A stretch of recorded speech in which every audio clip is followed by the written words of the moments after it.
The part of Paul Kersey in Death Wish was a natural match for Charles Bronson, who is famous for his imposing presence and strong body, and is almost a byword for action movies. This was a turning point in his career that would last for almost 30 years and lead him to unprecedented success. Have you been battered up then? I mean, do you actually bear any physical wounds? A few, yeah, it's right here, that wound. And I have many others, of course. Even though he has received widespread praise for his performance, Bronson continues to shroud his personal life in mystery. Now, 20 years after his death, his children are bringing to light long-suppressed facts. Charles Bronson kept many secrets, and you should not miss your chance to learn them all. Charles Bronson, the legendary tough guy of Hollywood, had actual worries and anxieties that ran counter to his on-screen image, including a preoccupation with little details. Despite his courageous depiction of tough people on screen, Bronson suffered from real concerns, most notably an enduring terror of germs. The fact that Bronson shied away from physical touch, particularly with his admirers, was an oddity in his life. Bronson broke with convention by refusing to shake hands with any of his devoted followers. Some thought Bronson was being distant or starry-eyed, but it was really just his severe phobia of germs. Although it may seem like a harmless social act, he avoided handshakes because he thought they may harbor hidden diseases. One aspect of Bronson's illogical fears was this dread of germs. He also suffered from a severe aversion to fire. While shooting 1974's Death Wish, this anxiety became glaringly obvious. The rumor mill has it that Bronson flat-out refused to stay in any of the hotel rooms on levels higher than 2 when the film team was there. Bronson was afraid that he and his family would be trapped on a higher level if a fire broke out, which is why he made this strange decision. The public's perception of Bronson became more nuanced due to this apparently contradictory vulnerability. In spite of his portrayal of unrelenting hardness both on and off screen, he battled worries that others may dismiss as unfounded or insignificant. Unlike the macho roles he played, it made him more relatable. The stage name that Charles Bronson employed was an alias. He spent a considerable amount of time, especially in his early Hollywood career, going by his birth name, Charles Dennis Buchinsky. Early in his acting career, he was most known for his roles as Charles Dennis Buchinsky. A turning point in his career, nevertheless, occurred when he chose the legendary stage name Charles Bronson, a name that would reverberate throughout cinematic eras. Bruce Bronson's close friend and fellow actor Steve McQueen proposed the alteration, which sparked it. Knowing how important it is to have a distinctive and memorable screen name, McQueen thought Bronson would be perfect. The entertainment business, and Hollywood in particular, was struggling under the weight of McCarthyism when this suggestion emerged. Charles was aware of the difficulties presented by the fact that his last name sounded Lithuanian in a community where anti-communist feelings were strong. He had a difficult time breaking into jobs and climbing the corporate ladder since his name was unintentionally linked to communism.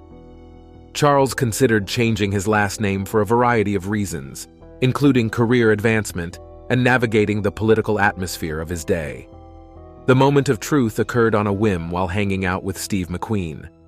In the course of their enjoyable journey, McQueen saw a street sign that said Bronson. Realizing the name's potential in film, he immediately proposed it to Charles. After hearing McQueen's advice, Charles Dennis Buchinsky changed his name to Charles Bronson and never looked back. Not only did Charles and his family decide to alter their names, but so did others. Even his father, Valterus P. Buchinsky, had changed his name to Walter Buchinsky so he would sound more American. A desire for assimilation and an understanding of the social and cultural dynamics of the time are both reflected in this Americanization of family names. He started smoking when he was 9 years old. An emotional new dimension to the life story of Charles Bronson, a major player in Hollywood in the 1950s, is the discovery that he started smoking when he was only 9 years old. The disturbing fact that Bronson began smoking at a young age sheds light on a depressing part of his troubled childhood at a time when the practice was almost universal among famous performers. There is no clear evidence on the cause of Bronson's early smoking habit. Therefore, his introduction to the habit is still a mystery. The brutal reality of his poor background, however, may have had a significant impact, according to experts. Although Bronson was the 11th kid out of 15 siblings, his family had a very hard time making ends meet. A striking indicator of the family's economic struggles was the fact that he had to wear his sister's clothing to school on occasion due to the severe financial conditions. Bronson joined his father in the harsh coal mine environment when he was 10 years old, ending his academic career at an early age. Working conditions in the coal mines were deplorable, and the hours of hard work were relentless. With a demanding work and the harsh reality of poverty looming over him, Bronson resorted to smoking as a means to cope. Cigarette smoking may have provided him with a means of coping, an escape from the brutality of his environment, and a measure of sanity in the face of his hardships. The vice that may have helped Bronson cope in his youth ended up becoming his downfall. Finally, his health was devastated by his lifetime involvement with smoking, which led to metastatic lung cancer and his death. This moving arc highlights the connection between Bronson's difficult childhood, the coping strategies he used, and the unforeseen effects that occurred throughout his life. Charles Bronson's heroic and courageous rise from the coal mines to the front lines of Wentu is a tribute to his enlistment in the United States Army Air Forces during that war. When Bronson entered in the U.S. Army Air Forces at the age of 22, his life took a drastic change after toiling in the coal mines for over 12 years. He served his nation well by being a witness to momentous events during World War II. Bronson showed his abilities and commitment quickly while serving with the 76th Gunnery Training Squadron.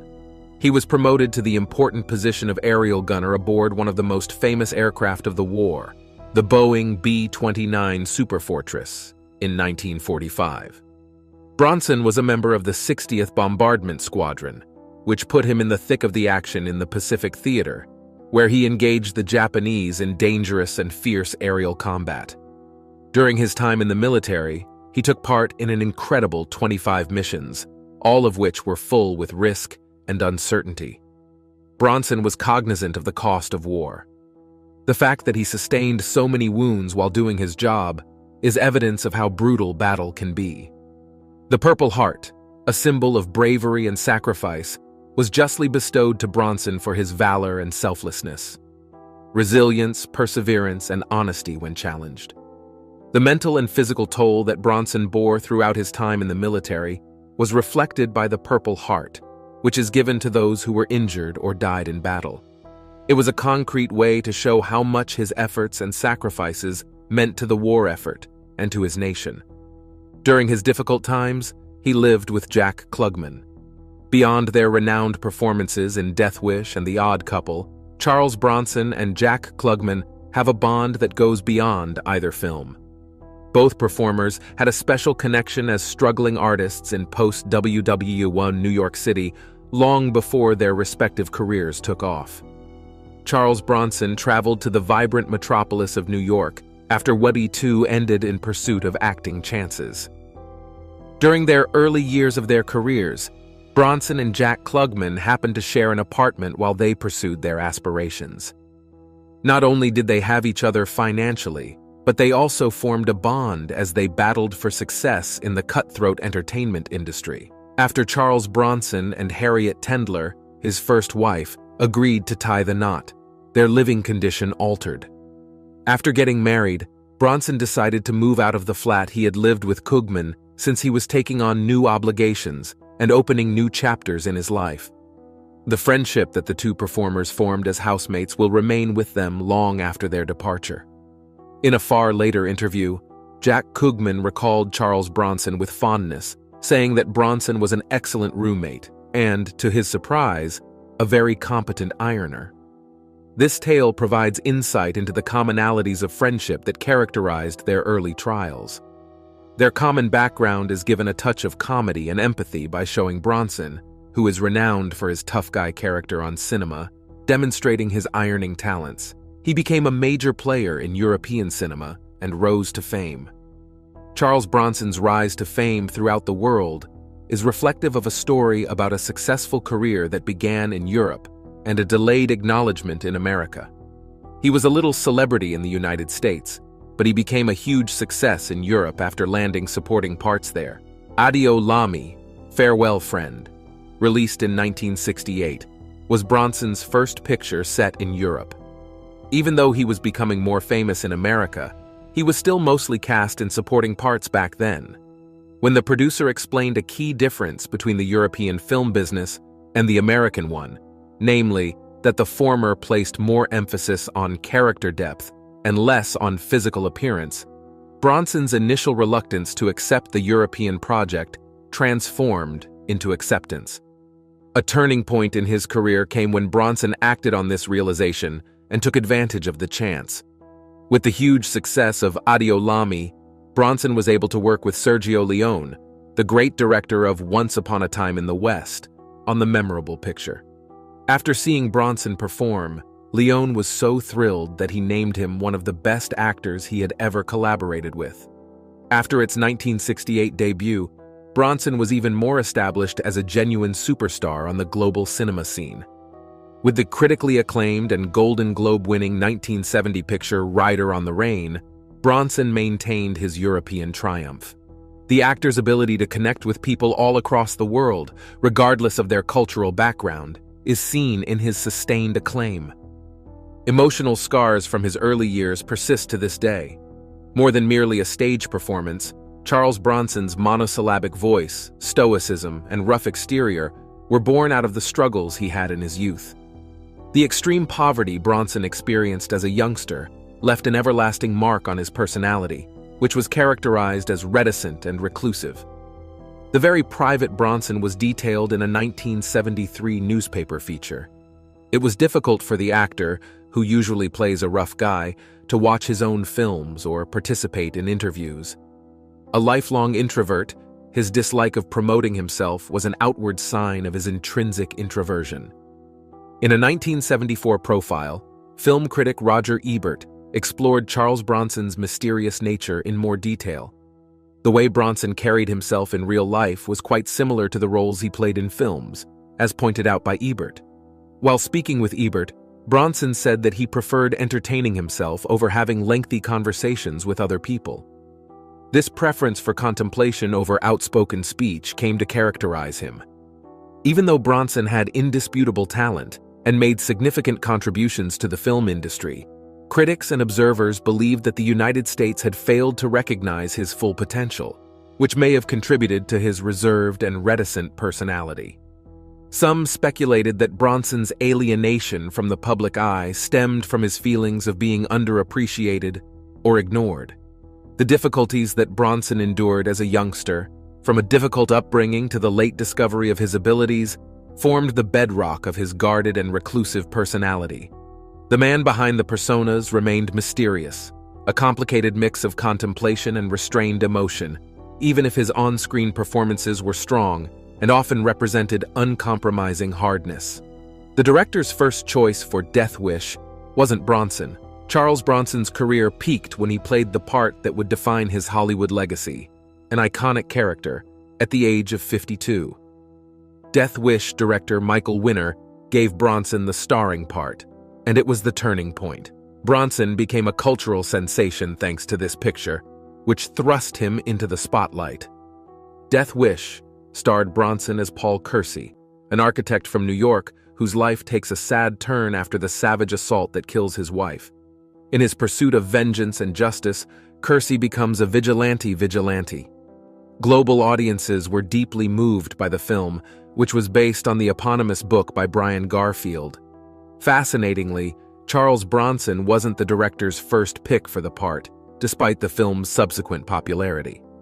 Henry Fonda turned down Michael Winner's invitation to play the lead role after reading the screenplay and finding it disgusting. Because of this surprising development, Bronson was able to play the role of Paul Kersey. Bronson had an instant affinity to the character and the subject matter as soon as he read the screenplay. He eagerly and quickly accepted the task. He had no idea that this choice would have such a profound impact on the film industry and the sad tale of his career. The $22 million that Death Wish made was nothing short of phenomenal. Beyond the box office, the picture solidified Charles Bronson's status as a legitimate action star. Beyond the original film, Death Wish became an enduring hit, inspiring 4 further films in which Bronson played the revenge vigilante. Both the cultural variety of Charles Bronson's family and his own will to succeed in spite of language obstacles are on display throughout his linguistic journey. The Buchinsky family spoke Lithuanian rather than English, as both parents were from the south of Lithuania. The peculiar cultural milieu that the family lived in, where Lithuanian was still the dominant language, was put in motion by their linguistic heritage. Interestingly, Bronson's school reflected the bilingual environment in which he grew up. Language was not an issue for Bronson when he was a young student in a neighborhood where many of his peers, including those of Lithuanian heritage, could not speak English. Lithuanian became a unifying language for the pupils because of their shared linguistic heritage. But when Bronson started studying languages on his own, his journey took a unique turn. Bronson made it his personal mission to become fluent in English, even though he did not face any language barriers in his early schooling. His strong accent, which he acquired via self-study, would cause friction in the Air Force and other settings where he served. Many of Bronson's fellow Air Force members misunderstood him due to his strong accent. His other troops often misunderstood his accent, thinking he was from another nation completely. This misunderstanding, which stemmed from his unique speech pattern, further complicated Bronson's time in the military. Charles Bronson's intellectual excellence was on full display, despite his language difficulties. He overcame the challenges of growing up in a non-English-speaking home to become an accomplished student. His achievement of being the first of his Buchinsky siblings to complete high school is evidence of his brilliance and dedication to learning. Bronson could speak more than just English and Lithuanian. His extensive cultural and linguistic background was further enhanced by his fluency in Russian and Greek, in addition to his home languages. Charles Bronson's personal life was closely linked to his long-lasting love for Jill Ireland, a bond that endured the ups and downs of Hollywood and life in general. When Bronson and Jill first met paths in 1962, she was married to actor David McCallum, and their adventure started. The story goes that Bronson told McCallum he would marry Jill after meeting her. On October 5, 1968, when Charles Bronson and Jill Ireland exchanged vows, commencing a marriage that would last until Jill's death in 1990, this prophecy would truly come true. As they brought up their 7 children, the couple settled into a beautiful Bel Air estate in Los Angeles. Charles Bronson and Jill Ireland had an unbreakable friendship that permeated their work lives as well as their personal ones. For Bronson, who was famous for his tough guy parts, casting Jill as his starring woman was an unusual need for many of his productions. The fact that the pair wanted to convey their personal and professional lives via their creative partnership is evident in the 15 films they starred in together. In his role as a family man, Bronson spared no effort to protect his family. As a family unit, they were able to weather the storms of his Hollywood career because he often brought Jill and their children along on his trips. In addition to their home in Los Angeles, the couple had a Vermont farmhouse called Zula Farm. The name was chosen to honor their only daughter, further emphasizing the property's family value. In the late 80s and early 90s, Bronson and his family spent a lot of time in Snowmass, Colorado, to get away from the hectic pace of Hollywood. During his time away to Snowmass, Bronson was able to appreciate the peaceful side of life, apart from the hectic pace of the entertainment world. Charles Bronson's Secret Truths. What are your thoughts on them? Feel free to share your thoughts in the space provided. We hope that this video has been of use to you. If you like it, please subscribe to the channel, like the video, and share it with your friends. Until our next video, I appreciate you taking the time to watch.